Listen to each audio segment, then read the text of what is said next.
So I answered it and was like, what's wrong? What's up? Yeah. And he's like, Dana's just announced that you're the champion. I was like, what? No way. Anyway, we had a little chat, put the phone down. Hunter Campbell called me, literally as I put the phone down. And as he called, all I could hear was the press conference like going on in the background, like with Dana. And I thought, originally I thought that he like pocket dialed me by accident, because I was like, hello? Like it was loud. Yeah, like yeah, it was yeah. like he was in the same room as Dana.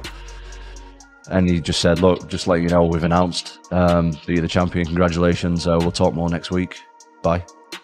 That was it. Like, whatever. I'm like done with that now, and I'm ready to move on, to be honest. Yeah, I know what that's I don't know, like I've been talking about Jon Jones. I know. I was happy exhausted. to talk about Jon Jones to get the fight. And now the fight's not there.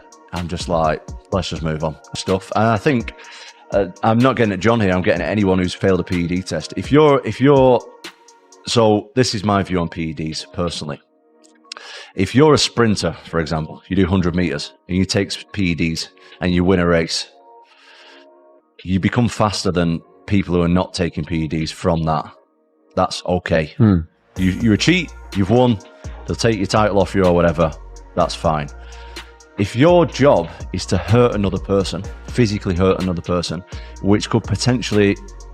The saga between Tom Aspinall and Jon Jones has finally reached its conclusion, though not in the way fans had hoped. After years of speculation, build-up, and rising tension, Jon Jones walked away from the sport with no grand farewell, no final showdown, and no emotional goodbye. His retirement came quietly, announced by Dana White. Other than fighting him, how this all played out in your favor, I would say best case scenario other than fighting him. I mean, I guess, but you know what? I think that, see, for me, the second that I won the interim title, I think that a lot of people looked at me a little bit different to a regular interim champion, in my opinion. You should have been the undisputed champion that night. Yeah, that's what I think, just because of the politics around it and the way that, you know, things happened. But for me, I was always a champion anyway, interim or not, in my opinion, in my own view. But I would have liked to have taken it from the other champion, as in a fight. That would have been nice.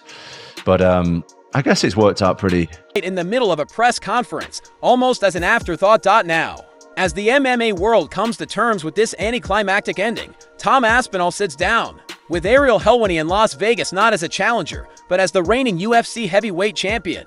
This isn't just another interview. For the first time since Jones' retirement, Aspinall speaks with clarity and composure. No longer tethered to the fantasy of a fight that was never going to happen, the chase is over. The waiting is done. The ghost of a potential Jones clash no longer looms over Aspinall's legacy, whether the torch was... Tom Aspinall, when this announcement is made. I was in bed getting ready to sleep. So you're awake. I was usually, so it was around about midnight-ish. Yep. Usually I wouldn't be awake. I'm usually asleep before then. That particular day, I had been for a meal with my wife and some friends. We got in a little bit late, not too late, like 10, 11. So I was just like took a shower, was ready to sleep, got in bed. My phone started ringing. I'm like, it was actually my media guy, Charlie, who called me. And I'm like, why is Charlie calling me at like midnight? What the hell's going on? So I answered it and I was like, what's up? Like, I didn't even like say hello.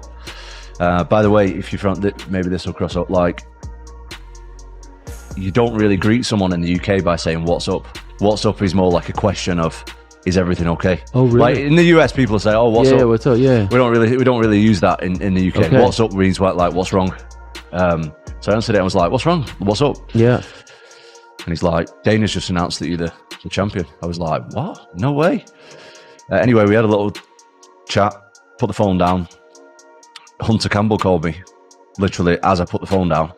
And as he called, all I could hear was the press conference like going on in the background, like with Dana. And I thought, originally I thought that he like pocket dialed me by accident, because I was like, hello? Like it was loud. Like it was like he was in the same room as Dana.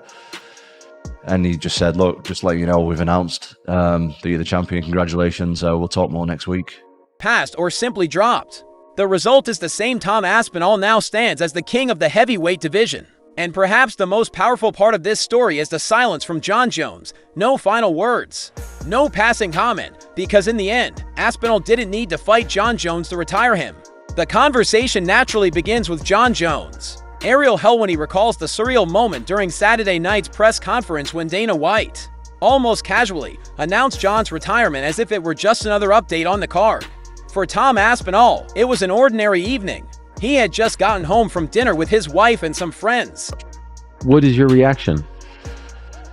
I mean, I was relieved. I was relieved that this is all over, because I know you've backed me up on this a lot, and I appreciate it. I was never, ever, ever just chasing Jon Jones. And there was a lot of talk from people online and stuff, like there was a lot of comparisons to Chandler chasing McGregor. Chandler was chasing McGregor because he wanted a big fight and he wanted some money. Basically, that's what's happening there. I didn't care about a big fight or money. I cared about the heavyweight title. That's all I've ever been bothered about, is recognition for being the best heavyweight walking around on planet Earth. That's all I ever wanted to do. So originally, I'm just like relieved that I can actually fight again. I think a lot of people don't understand that. Look, I do some stuff in the media. I've got a YouTube channel. I do stuff across social media. I've got great sponsors and everything. Like I do stuff in the media, obviously. But what my ready to relax and wind down for the night. It was his media agent calling after midnight, not with fanfare or excitement, but with a simple message: congratulations, you're the champ.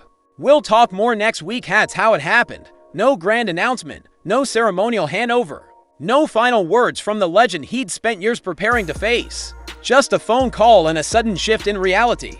Tom Aspinall reflects on the whirlwind of the past few days with a sense of calm circumstance that it's like, yeah. I see where you're coming from.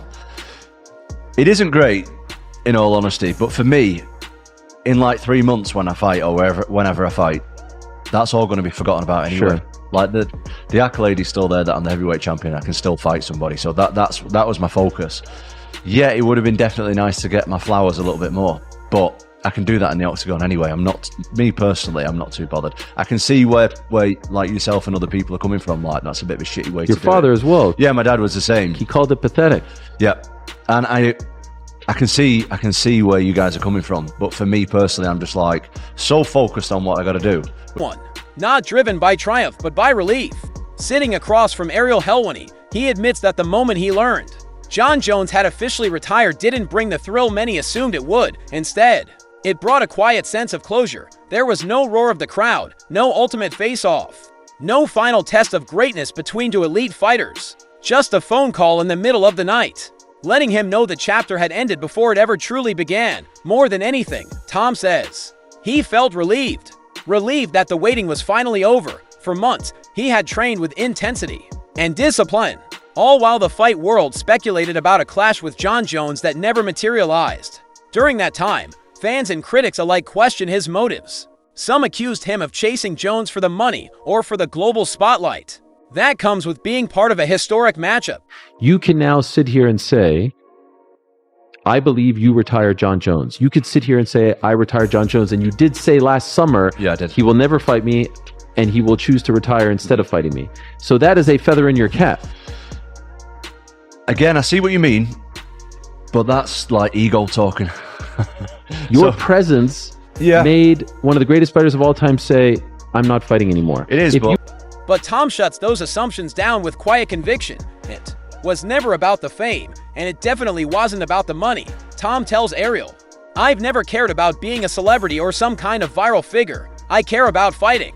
I care about being the best heavyweight on the planet. From day one, Tom's obsession was singular, winning the UFC heavyweight title and proving, without question, that he belongs at the top of the sport.